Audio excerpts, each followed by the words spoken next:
दिन तक भी कंपनी के द्वारा लगातार राज्य वृक्ष खेजड़ी के पेड़ है वो काटे जा रहे हैं। उन्होंने ये बतलाया कि ये पेड़ हमारे लिए जीवनदाता है और हम इनके साथ में कभी भी समझौता नहीं करते हैं। कई लोगों ने यह भी बतलाया कि हम नमस्कार, मैं मनोज विश्नोई और रेड प्लस न्यूज में आपका एक बार फिर से बहुत बहुत स्वागत है। आज आरजीटी मेन गेट के बाहर धरने का 5वां दिन था। बहुत सारे लोगों ने आज फिर से भाग लिया। वही लोग थे जो लगातार 4 दिनों तक धरना प्रदर्शन के अंदर शामिल थे। कई लोगों का यह भी कहना है नागेश्वरी टर्निंग पॉइंट पे जो लैंड क्रूजर है उनके साथ में बहुत ही बड़ा बदमाशी और आघाती पहुंचा रहे हैं। जो उनको वादा किया था तो वादा के खिलाफ अब ये बिल्कुल उनके साथ में नहीं रह रहे हैं और उनको जो वरीयता मिलनी चाहिए वो वरीयता नहीं मिल रही है। तो बाहर के ठेकेदार हैं उन ठेकेदारों को ये बात ज़्यादा प्रोत्साहन दे रहे हैं। लोकल जो ठेकेदार हैं उनको ये बिल्कुल ही प्रोत्साहन नहीं दे रहे हैं और नहीं काम दे रहे हैं। इसके लिए लोकल को तो बजट बाजार के अंदर बात को बिठा रही है। लेकिन इसके इतर आज एक मामला और कंपनी के खिलाफ खड़ा हो गया। मामला ये था कि पर्यावरण प्रेमियों की एक बड़ी टोली जो स्क्रीन पर आपको दिखाई दे रही है, ये टोली आज आरजीटी मेन गेट के बाहर धरना प्रदर्शन करती हुई नजर आई।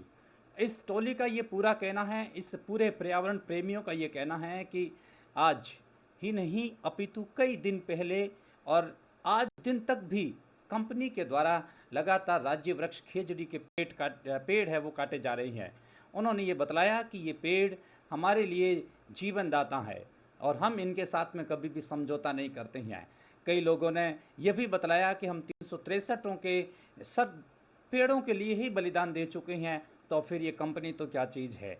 इनका ये कहना है कि हमें ये कतई बर्दाश्त नहीं है। आप जिस तरीके से पेड़ों की कटाई की जा रही है, इसके बदले में न तो आप नए पेड़ लगा रही हैं, न ही आप सीएसआर फंड का सही इस्तेमाल कर रही हैं। उनका ये भी कहना था कि एग्रीकल्चर से संबंधित भी कुछ समस्याएं आ रही थी, क्योंकि कंपनी के द्वारा अपशिष्ट कचरे को ज़मीन के नीचे 1 फीट नीचे गाड़ करके ऊपर कंक्रीट से ढका गया। अगर ये बारिश जल के साथ में खेतों में पहुंच जाता है तो बहुत सारा नुकसान हो जाता है और भूमि है वो सदा सदा के लिए उर्वरक से बंजर हो जाती है। उनका ये भी कहना था, स्थानीय लोगों का ये भी कहना था कि आसपास के जो लोग थे, जो बच्चे थे, उनको स्किन डिजीज़ जैसी समस्याओं का सामना भी करना पड़ रहा था। सुबह के माध्यम से हमने रेड प्लस न्यूज़ की ट्विटर अकाउंट पर ये ट्वीट करके कंपनी तक ये बात पहुंचाने की कोशिश की थी। इससे पहले जो विज्ञापन में क्या क्या बातें लिखी थी उनको बतलाते हैं। विज्ञापन में इस पूरी कहूँगा कि धरनार्थियों द्वारा एक विज्ञापन है वो एसडीएम महोदय के समक्ष दिया गया। उसमें ये बतलाया गया कि स्थानीय ठेकेदारों व स्थानीय लोगों को रोजगार दिलाने के लिए ये विज्ञापन दे रहे हैं। लैंड यूजर है उनकी वरीयता के अनुसार ठेका और रोजगार दिलाने के लिए, और स्थानीय ठेकेदारों को वेंडर कोड जैसे कि कैन, वेदांता, हेलीबैटन और सिलमजर कंपनी में वेंडर कोड जारी करवाने के लिए। और ये भी कहा गया कि पूर्व में जो ठेके हुए उन ठेकों में शामिल नहीं किया गया, या स्थानीय ठेकेदारों को अगर दरकिनार कर रही हैं तो उनको भी शामिल करें। स्थानीय लोगों की योग्यता के बाद स्थानीय लोगों को कंपनी में नहीं ले रही हैं। ये कह रही हैं कि बाहर के लोगों को कंपनी में लेती हैं और उनके पास में फर्जी डिग्री है। ये फर्जी डिग्री के माध्यम से आप उनको ले रही हैं, जबकि योग्य होते हुए भी स्थानीय लोगों को ये कंपनी नहीं ले रही। देखो, इससे बड़ा क्या अन्याय हो सकता है उन लोगों के लिए जिनके खेत में पेट्रोल तो निकल रहा है लेकिन रोज़गार नहीं मिल रहा है। उनकी ज़मीनें हड़प ली गई, उनके खेतों को बंजर बनाया जा रहा है, उनके आसपास हरे पेड़ों को काटा जा रहा है। सीएसआर फंड का सही इस्तेमाल उनकी ग्राम पंचायतों के लिए नहीं हो रहा है। इन सभी बातों को ध्यान में रखते हुए उन्होंने आज कल के दिन में ये ज्ञापन दिया था। उन्होंने ये भी बताया कि कंपनी के आसपास घरों में भारी कंप्रेशन जहरीली गैस की धुआं और केमिकल इत्यादि से घरों में, मकानों में दरार भी आ जाती हैं।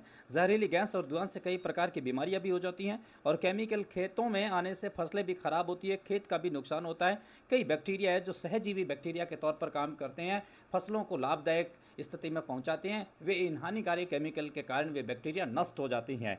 इनका ये भी कहना है कि सीएसआर फंड का स्थानीय ग्राम पंचायत में विकास के लिए कोई जगह उपलब्ध नहीं करवाते हैं ये लोग, यानी कि इनका भी सही इस्तेमाल होना चाहिए। अपशिष्ट के बारे में भी इन्होंने जिक्र कर दिया। इसके अतिरिक्त उन्होंने बतलाया कि कैन एवं वेदांता और अन्य कंपनियों में मेडिकल स्टाफ जैसे डॉक्टर, नर्सिंग लैब टेक्नीशियन इत्यादि पदों पर योग्यता के अनुसार कंपनी स्थानीय लोगों को नौकरी दिलाए जाएं। कंपनी के द्वारा ये कह रहे हैं कि चिकित्सा वर्ग से भी संबंधित लोगों के जो अफेल्डेड जो लोग हैं उनको भी कंपनी के अंदर नौकरी दिलवाने का ये बात कह रही हैं। ये कह रहे हैं कि कंपनी द्वारा स्थानीय सुरक्षा गार्ड को जानबूझ करके दूसरी जगह भेज करके मानसिक रूप से ये परेशान कर रही है, ताकि स्थानीय सुरक्षा गार्ड कंपनी से अपने आप हट जाए। ये कंपनी के द्वारा इतना मानसिक कहूँगा कि प्रताड़ित किया जा रहा है, या प्रताड़ना के दौर से स्थानीय लोगों को गुजारा जा रहा है। सबसे बड़ा मुद्दा है कि सरकार चला रही है कार्यक्रम एक पेड़ माँ के नाम और एक पेड़ हरियाली राजस्थान, हरियाली देश के लिए, कि पेड़ बचेंगे तो हम बचेंगे। लेकिन कैन इंडिया के कर्मचारी या कहो, या वेदांता के, या स्लेमजर के कहो, या कोई और जो भी आरसीटी में कार्यरत अगर कंपनी के कर्मचारी अगर इन पेड़ों को काट रहे हैं, तो फिर सरकार के द्वारा जारी की गई हरियालो राजस्थान या एक पेड़ माँ के नाम ये ट्विटर पर जिस तरीके से मंत्रियों के ट्वीट वायरल हो रहे हैं ना, उसका मतलब क्या होगा। एपिसोड के अंदर इतना ही। फिर से निवेदन रहेगा कि हड़ताल और इस धरने पर हमारी पैनी नज़र रहेगी, और अन्य खबरों के लिए हमारी पुरानी एपिसोड की ओर ज़रूर चले जाएं। आज के लिए इतना ही। बहुत बहुत शुक्रिया, बहुत बहुत शुक्रिया।